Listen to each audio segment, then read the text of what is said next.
Bonjour tout le monde, bienvenue sur cette séance 17. On termine avec quelques dernières notions avant d'attaquer la programmation objet en PHP, et là nous allons parler des cookies. Donc c'est une vidéo assez courte puisqu'il n'y a pas grand chose à vous présenter, mais c'est très important au niveau de l'utilisation et le développement de vos sites web, donc on va faire un peu le tour de tout ça. Alors un cookie en PHP, c'est tout simplement, donc ça va être un fichier texte, d'accord, qui va être enregistré au niveau de votre navigateur web, quel qu'il soit, et sur lequel vous allez pouvoir stocker des informations. Alors je préviens d'avance, d'accord, le cookie n'est pas fait du tout pour stocker des informations de sécurité ou des informations confidentielles, c'est-à-dire des informations sensibles. Tout simplement pour deux raisons. La première, c'est que l'utilisateur lui-même, il va pouvoir modifier s'il veut la valeur d'un cookie, d'accord. Il est tout à fait possible via votre navigateur ou une extension de ce navigateur de modifier la valeur d'un cookie, d'accord, de changer sa valeur par une autre. Et pour un pirate, par exemple, de tenter de récupérer le contenu de certains cookies et de s'en servir évidemment à des fins on va dire malveillantes. Donc on n'utilise pas le système de cookies pour stocker des informations de sécurité, on utilisera plutôt pour cela les sessions, et ce sera la prochaine vidéo, donc on en parlera aussi. Et je vais vous montrer du coup un petit peu comment ça fonctionne. Alors ça va être très simple, il n'y a pas grand chose à voir.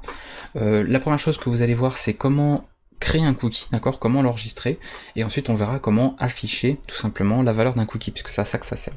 Alors pour quel usage nous allons en avoir besoin? Alors vous verrez, ça nous servira pour les sessions, pendant la prochaine vidéo, mais aussi pour stocker par exemple des informations utilisateurs ou des informations qui sont pas forcément très graves, on va dire, si elles étaient modifiées par l'utilisateur, d'autant que vous pourrez vérifier en PHP évidemment la validité des infos. Alors ça peut être par exemple sur un site qui serait multilingue, d'enregistrer la langue préférée en fait de l'utilisateur.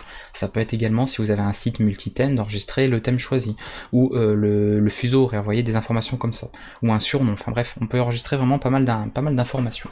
Alors comment créer un cookie, comment l'enregistrer au niveau du navigateur? Nous allons pour cela utiliser la fonction setCookie.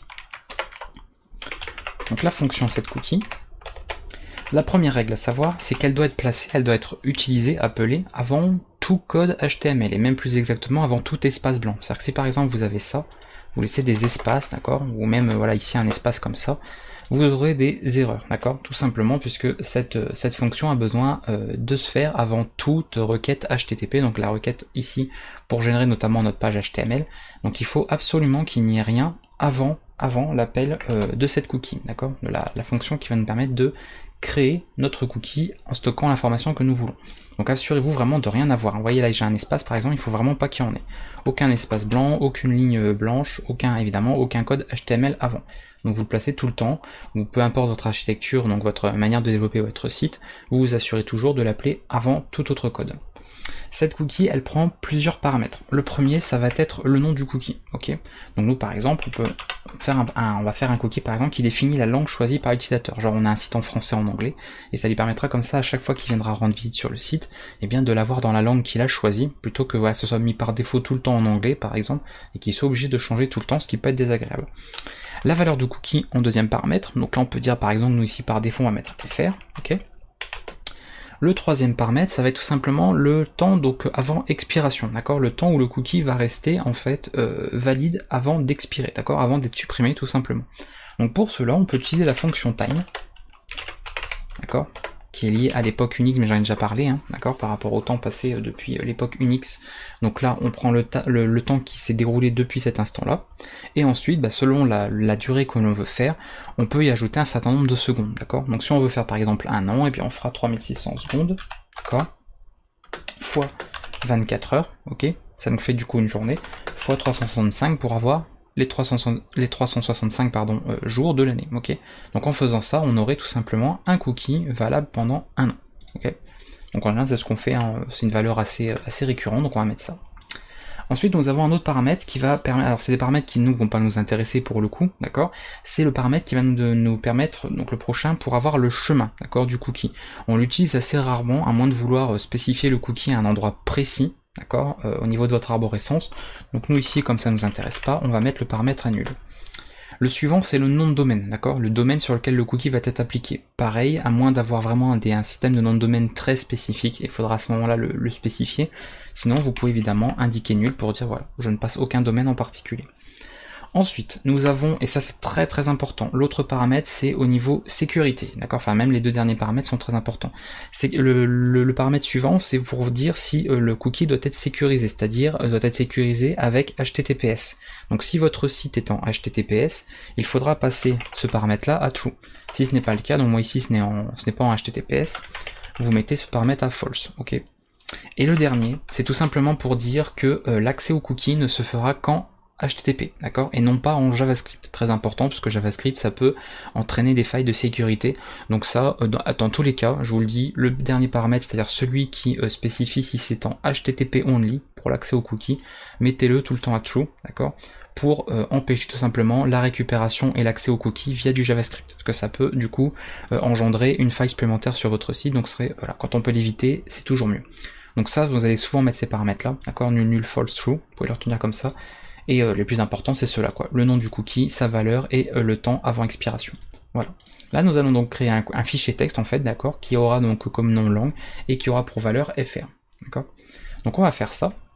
Alors, je vais aller sur mon navigateur, je vais regarder vite fait les cookies, donc je peux pas les modifier là ici, mais nous, ce qu'on va juste voir, c'est au niveau des données. Vous voyez qu'au niveau des données, j'ai rien, d'accord, tout de suite. Donc je vais actualiser ma page, on va juste faire ça. Et on va voir déjà s'il y a eu quelque chose qui a changé. Alors, est-ce que déjà il me l'a pris en compte le changement? Attendez, j'ai pas mis rien mis avant aussi, je vérifie. Non, c'est bon. Ok, alors est-ce que ça a été pris en compte? Voilà, on voit que localhost, il m'a bien créé un cookie. Ok. Alors pour vérifier ça, d'accord, vérifier qu'il a évidemment bien enregistré l'information. Maintenant que vous savez créer un cookie, on va voir comment le lire, d'accord. Alors si vous voulez mettre à jour la valeur d'un cookie, c'est exactement pareil. Donc je passe très très vite, c'est-à-dire que si un jour vous voulez changer la valeur, mais il suffit de rappeler la fonction setCookie et vous mettez une autre valeur à la place, d'accord. Ça c'est vraiment exactement la même chose, que ce soit pour la création ou la modification. Pour la lecture, nous avons une variable super globale. Vous savez que vous avez vu la variable $get, vous avez vu la variable $post, qui servait à la transmission des données en PHP, ça on l'avait vu. Et on en a une autre maintenant qui est $cookie. Ok. Donc $cookie, on va le noter ici, ça vous aurez une note là. Donc c'est $_cookie, voilà. Cette super globale là, cette variable super globale permet de récupérer toutes les informations sur les cookies que nous avons. Donc pour le faire en PHP, bah, ça va être très facile. On va faire par exemple ici, langue de l'utilisateur, d'accord. Et on affichera les infos. Comme je vous l'avais dit en début de vidéo, vous savez qu'un cookie peut être modifié par l'utilisateur, donc il ne faut absolument pas faire confiance lors de l'affichage, parce qu'on pourrait absolument injecter n'importe quoi dans la valeur du cookie, et du coup ça pourrait exécuter du code. Imaginez que je mette du code JavaScript ou autre, et bien ça s'exécuterait, ce sera interprété même au niveau du navigateur. Donc on va toujours s'assurer de protéger en fait l'affichage. Donc ça vient, c'est toujours l'affichage qu'on protège, hein, comme ce qu'on a vu pour les formulaires, avec par exemple un petit HTML spécial car. Et là, bon, je fais pas de vérification est-ce que ce cookie existe hein, avec un i7 ou autre, hein, puisque je sais qu'il existe puisque je viens de le faire avant. Donc là, je fais pas ces tests-là. Et là, comme pour le $get ou $post, entre des crochets, vous mettez le nom ici du cookie. Vous voyez, c'est exactement le même fonctionnement que pour la transmission de données de formulaire, sauf que lieu d'avoir la super globale $get, $post, on utilise $cookie, tout simplement. Et n'oubliez pas l'underscore et tout est en majuscule, hein, très important au niveau de l'écriture de la variable, sinon ça ne marchera pas. Et là, je peux faire ça. Et on voit qu'on récupère bien le fr, d'accord. Vous voyez que si je modifiais, je vais mettre par exemple le n, j'actualise, un petit coup, hop, et voilà. Le cookie a été changé en en. Donc très pratique, du coup, ça vous permet de récupérer des valeurs rapidement. L'avantage, c'est par exemple là sur un site multilingue, et bien quand l'utilisateur accède au site, on regarde voilà, s'il existe un cookie qui s'appelle langue, donc par exemple en faisant une petite, comment dire, un petit test, c'est-à-dire qu'on peut faire ça. Donc on teste, est-ce que ça existe? D'accord, ce cookie là. Voilà, et puis on peut par exemple aussi vérifier qu'il n'est pas... Alors non, c'est s'il n'existe pas, pardon. On va faire à l'envers, ou qu'il est vide. Je suis en train de faire la condition à l'envers. Voilà. Donc si le cookie n'existe pas, ok, le cookie qui porte le nom de langue, ou alors qu'il existe mais que sa valeur est vide, c'est-à-dire qu'il n'y a rien dedans, à ce moment-là, on le crée, d'accord? Et par défaut, on n'a qu'à dire que moi je suis un site francophone de base, et bien je mets par exemple la langue FR par défaut. Okay.